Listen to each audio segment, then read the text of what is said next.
Selamat datang di Duhan.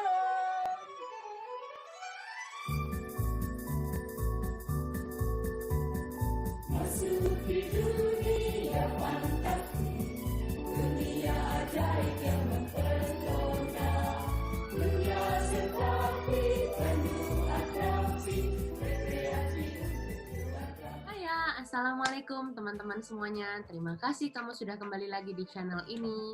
Aku juga sudah kedatangan dengan narasumber yang menarik banget. Beliau bekerja di kapal pesiar. Nah, bagaimana ceritanya? Tapi sebelumnya, buat teman-teman yang mungkin tidak bisa nonton video ini lewat YouTube, sekarang channel Nelmadaan sudah ada di Spotify. Jadi, kamu bisa mendengarkan episode ini juga sambil kamu melakukan aktivitas sehari-hari. Langsung aja kita ngobrol dengan Sami Feryogi Abdi. Halo Semi, apa kabar? Halo Mbak Nelma, kabar di sini baik-baik aja. Semi, terima kasih ya sudah mau meluangkan waktu buat berbincang-bincang di channel Nelmadaan. Kamu ini sekarang bekerja di kapal pesiar. Ini nama kapalnya apa? Aida Cruise Ship. Base-nya ada di mana? Base-nya di Hamburg, Jerman. Sekarang posisinya di tengah laut di perairan Skagen, Denmark. Kapalnya jalan nggak? Kapalnya enggak, jadi kita naruh jangkar gitu di tengah laut. Jadi cuma diam di tengah laut, enggak jalan.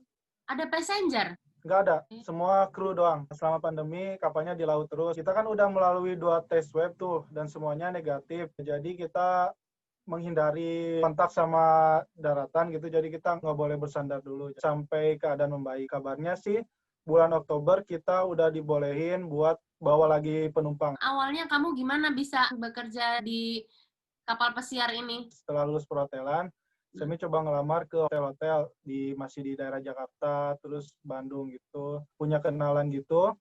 Katanya mendingan ngelamar ke kapal pesiar, lebih terjamin karirnya. Nama agensinya itu PT Alpha Magsaysay. Kami ngejalanin 3 kali interview. Ke tahap keempat itu ada training selama 3 minggu.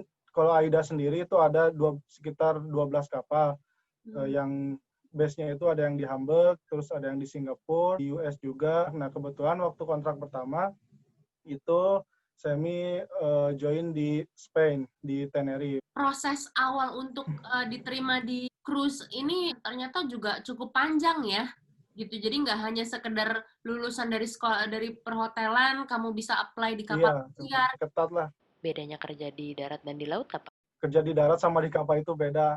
Selain fisik, mental juga harus benar-benar disiapin. Jadi mereka juga pas interview itu benar-benar, kalau di kapal kan 10 bulan itu tanpa hari libur, sehari pun nggak ada libur. Terus jam kerjanya itu 10 jam nonstop, jadi terus-terusan kerja. Sempet pengen pulang juga, cuman ya disabar-sabarin aja. Semi, ketika kamu apply, mereka sudah kasih tahu itu kalau misalnya kerja di cruise itu nggak bakalan ada libur, kerjanya benar-benar non-stop. Ya, mereka kasih tahu seperti itu. Soalnya pas apply itu, apakah kamu siap kerja selama 10 bulan tanpa hari libur, terus kerjanya itu 10 jam, kerjanya dengan pressure yang benar-benar tinggi, jauh dari keluarga lah kayak gitu. Tiket pesawat, makan, jaminan keselamatan ditanggung sama perusahaan. Pokoknya sampai kita nyampe di kapal, pokoknya kita ditanggung semuanya deh. Yang kita tahu nih ya, kalau misalnya kerja di kapal, fasilitasnya bagus, gitu nggak Semi? Ya, untuk di kapal fasilitasnya bagus, dari segi makanan juga benar-benar kita terkontrol. Di sini juga kita boleh masuk juga ngegunain fasilitas-fasilitas tamu. Soalnya ada kapal-kapal pesiar lain, jadi nggak boleh masuk ke area tamu, jadi cuma area kru doang, seperti passenger gym, terus makan juga kita di restoran. Jadi kalau untuk segi fasilitas benar-benar terjamin kalau di kapal pesiar. Yang kita lihat buat tamu tuh emang udah bagus banget deh pokoknya Ya. gitu. Ternyata buat pekerjanya juga mereka memperhatikan ya. Iya. Orang Ya, tahu betul. kalau kerja di kapal pesiar gajinya gede. Benar nggak gitu? Ya, kalau misalkan kita banding-bandingin dengan di darat, memang dua kali lipat. Di kapal emang gede, 10 ke atas nyampe. Kadang kalau ada tamu bisa nyampe 15 sampai 20. Jadi kamu di bagian housekeeping. Ya, di housekeeping gitu. Kapal pesiar kan nggak terlalu besar ya kamarnya gitu, compare sama hotel-hotel di darat. Kamu satu orang bisa bersihin berapa kamar? Untuk satu orang itu kita megang 18 kamar. Jam kerjanya gimana, Semi? Di bagian housekeeping, kita masuk jam 8 pagi, dari jam 8 sampai jam 4 aja. Udah itu kita break dulu 2 jam, terus masuk lagi, masuk jam 6, ke jam 9, kita bantuin kayak di laundry, terus bantuin public area gitu. Jadi kamu kerjanya berapa jam itu? 10 jam lah, 10 jam untuk semua departemen. Untuk orang Asia ya, 10 jam. Kalau untuk orang Eropa itu 8 jam aja. Kerjanya tanpa libur, 10 jam sehari. Nah, gajinya start di sekitar 10 juta. Itu gaji pokoknya doang. Jadi sebenarnya yang bikin gedenya itu uang tipnya kalau di kapal ini. Jadi uang tip kadang lebih gede dari gaji pokok gitu. Di kapal kamu ada apa aja fasilitasnya? Teater, kasino, waterboom, Wow, fitness center, terus spa, tempat olahraga buat basket, futsal, voli, tenis meja, banyak deh, ada berapa kamar di sana, Semi, untuk tamu? 2000 kamar. Lantainya ya 14 tingkat. AIDA itu ada tipe-tipenya. Ini tuh yang ukuran standar. Nah, yang paling gede itu namanya AIDA Nova. Itu sekitar 23 lantai. Kamarnya juga lebih dari 5.000 kalau nggak salah. Wow, Nah, kebetulan Semi ini di AIDA Blue. wow. Nah, kamu posisi kamarnya ada di lantai berapa? Di lantai 3 di bawah. Hampir bawah. dekat sama lambung kapal. Jadi yang kelihatan jendela-jendela itu kamar tamu ya? Ya, kamar tamu. Kalau kita di bawah air. Oh, Kalau untuk kru. Semi, aku tuh dulu pernah naik cruise ya. Tapi cuman sampai dari Jakarta, Pulau Putri, itu aja tuh udah gede banget kapalnya. Aku nggak ingat berapa Oh, lantai. Oh. kadang saking gedenya ombak gede pun udah nggak kerasa lagi mungkin. Krunya ada berapa orang ya? Di kapal segede gini? Krunya itu ada 800 kru. Sekarang ini setengahnya, di sini cuma ada 400. Kemarin dipulangin soalnya kan coronanya masih tinggi lah gitu. Nah, nanti sekitar tanggal 2 Oktober baru mereka datang lagi. Soalnya kita baru mulai jalan lagi sekitar tanggal 17-an. Kita mulai start dari Denmark ke Civitavecchia ke Italia. Di sini selalu full passengernya. Dan 90% mereka itu orang Jerman. Jadi di sini kayak mulai dari tulisan-tulisan gitu, semuanya pakai bahasa Jerman. Orang Indonesia ada berapa? Buat yang sehari-hari doang. Di sini kemarin Semi sempat ada party kan, itu Indonesian Party sekalian acara galungan orang Bali. Kemarin dihitung itu ada sekitar 200-an. Suka dukanya kerja di cruise apa, Semi? Kadang kita kangen sama keluarga. Kita makan di sini, kadang makanannya kayak semua makanan-makanan Eropa gitu. Cuman ada nasi, cuman ya kayak lauknya gitu kayak apa sih, makanan Eropa kayak hambar gitu. Jadi suka kangen masakan Indo gitu. Sukanya banyak di sini, kita jadi lebih tahu selain daerah kita sendiri. Untuk orang Indonesianya kita jadi kenal dengan orang Bali, Makassar, orang Filipina juga, orang luarnya, terus kita bisa kalau misalkan ke darat gitu kan, kita bisa sekalian jalan-jalan gitu. Jadi sekalian cari uang, bisa sekalian cari pengalaman, jalan-jalan keliling dunia gitu. Itu sih sukanya. Nah, jadi bisa bikin konten-konten juga, bisa sambil nge-upload kan. Semi, kamu kan tuh bisa jalan-jalan. Itu waktunya kapan kalau nggak ada liburnya? Itu pas selesai kerja. Kadang kan ada istirahat tuh dari jam 4 ke jam 7. Kadang kita keluar. Kalau enggak, misalkan ada negara yang benar-benar kotanya tuh bagus, misalkan kayak di Civitavecchia, dekat kan ke Roma. Nah, kita bisa minta request pengen keluar jam 12 siang. Nanti jam 12 sampai jam 7 bisa kayak gitu. Cuman per minggunya itu kita cuma dikasih 2 kali doang, 2 kali request. Kalau kapal lagi bersandar pun kamu nggak libur? Nggak libur. Kalau misalnya kita lagi sakit kan pasti capek dong kerja terus. Gimana? Dari perusahaan ada kebijakan nggak? Kalau untuk sakit, di sini kan ada hospital. Jadi ada rumah sakitnya gitu.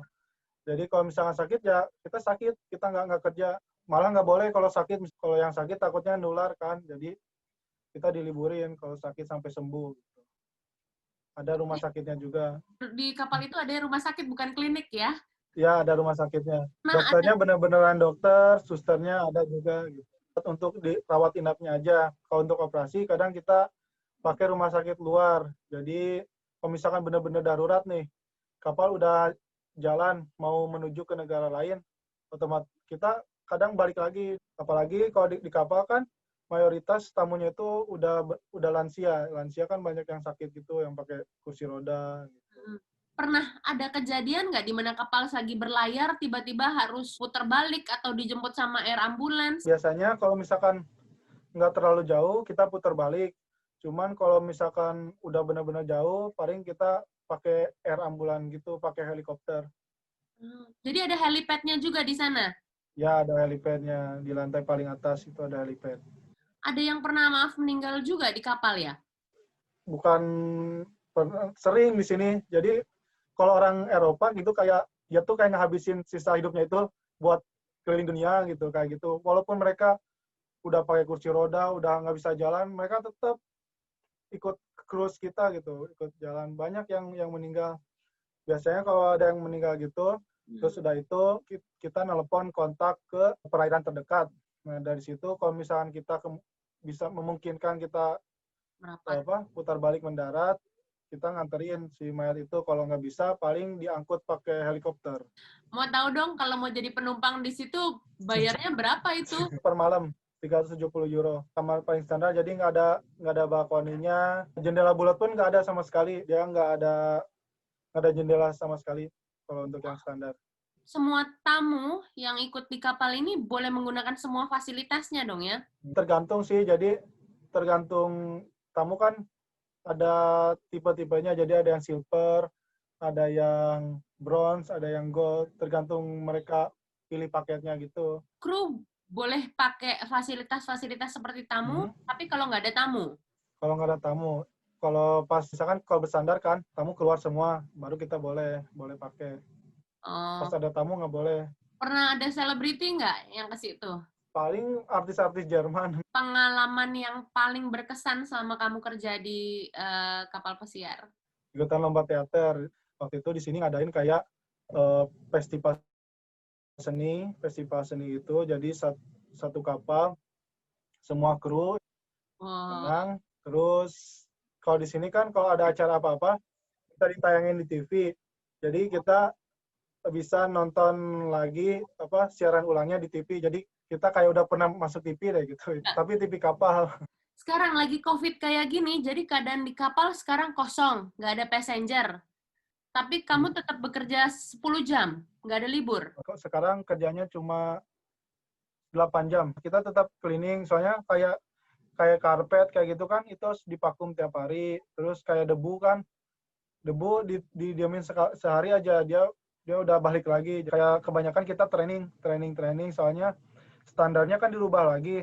Training prosedur baru gitu. Ini kalau misalnya ombak, masih suka mabuk laut nggak? Kalau sekarang udah enggak. Cuman di sini juga mereka nyediain yang namanya sisik pil. Jadi kayak obat buat mual gitu. Pas minum itu kita udah nggak ngerasa mual lagi. Cepat banget. Separah-parahnya keadaan di laut ketika itu seperti apa sih, Semi? Pernah ngalamin sampai yang badai gitu nggak? Ombaknya tinggi. Pernah sih. Terus pas jam kerja juga terpaksa kita stop dulu. Paling kita ke kamar. Tamu juga udah nggak mau dibersihin lagi. Kayak apa tuh keadaannya, Semi? Air sampai masuk ke balkon? Air masuk sampai ke lantai 5 doang, ke dek 5. Kalau waktu dulu pas kontak pertama sempat takut kayak Titanic gitu kan. Cuman sekarang ya biasa aja. Kita sampai miring cuman goyang-goyang lah gitu. Setiap minggu kita ada yang namanya drill. Jadi kayak pelatihan penyelamatan diri. Jadi segimana ada kejadian apapun kita udah tahu gimana cara nyelamatin diri. Kamu nggak ada niat untuk beralih profesi? Wah, sekarang sih belum sih. Masih nyaman sama posisi sekarang. Ya, Assalamualaikum. Orang Indonesia, orang Karawang dia. Oh iya. Assalamualaikum. Waalaikumsalam. Mana kabarnya? Alhamdulillah betah, Mas. Alhamdulillah betah, bakat. Sehat yang penting. Yang penting ya. sehat. Bener, sehat. Ya. Itu kalau sholat ngadepnya kemana? Rezeki harus dijemput Sholat kiblatnya kemana aja yang Kalau di sini penting. kemana aja, soalnya kapalnya kan muter. Kita ada sih aplikasi kayak Kompas gitu. Cuman karena kamarnya sempit, jadi ya kita ngikutin ukuran kamar aja. Darurat. Sholatnya gimana waktu sholatnya? Biasanya kita, kadang kalau misalkan kita nggak lagi sibuk banget, kita turun ke kamar minta izin. Misalkan mau sholat gitu. Mereka ngizinin. Kalau kayak lebaran kan kamu nggak libur juga. Boleh minta izin dulu. Minta telat datang gitu buat ngadain sholat Id, terus makan bareng gitu. Kayak waktu puasa gimana tuh kamu? Jadi nanti mereka nyiapin buat buka puasa, terus buat sahur. Tips dong buat teman-teman yang mungkin mau daftar bekerja di kapal juga. Jadi yang harus benar-benar siapin itu fisik, mental, knowledge tentang dunia perhotelan gitu. Kalau untuk kapal pesiar ya. Emang seberapa kerasnya sih kerja di kapal? Yang pertama kan fisik itu kita benar-benar di-push nih, nggak ada libur. Terus mental, orang-orang Eropa atau gimana, itu kan kalau marah kan beda banget kan. Jadi kita gimana caranya buat biar kuat mental, nanganin pressure-pressure. Jadi jangan sampai undungan lah gitu kalau dimarahin sama atasan. Jenjang karirnya kalau di ini gimana di cruise? Untuk pindah departemen kita harus ikut dulu yang namanya cross training. Itu cross training itu mereka kasih waktu 200 jam. Jadi kita harus bisa menuhin 200 jam itu selama 3 bulan. Oke. Kan kita kerja udah 10 jam tuh. Misalnya kita udah selesai kerja, misalkan pengen cross training ke F&B service, ke restoran. Nah udah itu kita langsung sambung training. Misalkan kalau restoran kan mereka kerjanya sampai malam. Bisa cross training itu. Untuk jenjang karir sendiri di sini, kadang kita kalau udah misalkan lewat 3 atau 5 kontrak gitu, kita dapat promosi. Kan sih yang udah jadi manajer juga orang Indo di sini. Mas Semi, ada lagi yang mau disampaikan nggak buat teman-teman yang nonton di channel aku? Buat teman-teman yang nonton channelnya Mbak Nelma Daan, jangan lupa like, subscribe, soalnya channel ini benar-benar bagus. Channel yang benar-benar memotivasi kalian untuk menjadi orang yang lebih baik. Orang-orang sukses lah gitu, yang ada di channel ini. Amin, itu banget sih. Buat teman-teman mau bekerja di kapal persiar, mudah-mudahan ini bisa menjadi inspirasi kalian, mudah-mudahan ini jadi manfaat, dan kalau memang ada lagi yang mau ditanyakan lebih jelas lagi, bisa lihat di vlognya Mas Semi, karena Mas Semi juga ada vlog, namanya apa Mas? Semi Peryogi, bisa langsung subscribe channel Semi Peryogi atau langsung cek Instagramnya juga Semi Peryogi. Mudah-mudahan bisa terinspirasi, dan kalau mau lihat lagi kehidupan seputar para pekerja yang di kapal pesiar, bisa langsung ke channelnya Mas Semi ya. Kalau gitu, terima kasih banyak Mas Semi. Mas Acan juga terima kasih. Sukses terus, sehat terus. Sama-sama. Amin. Amin. Salam dari darat. Terima kasih.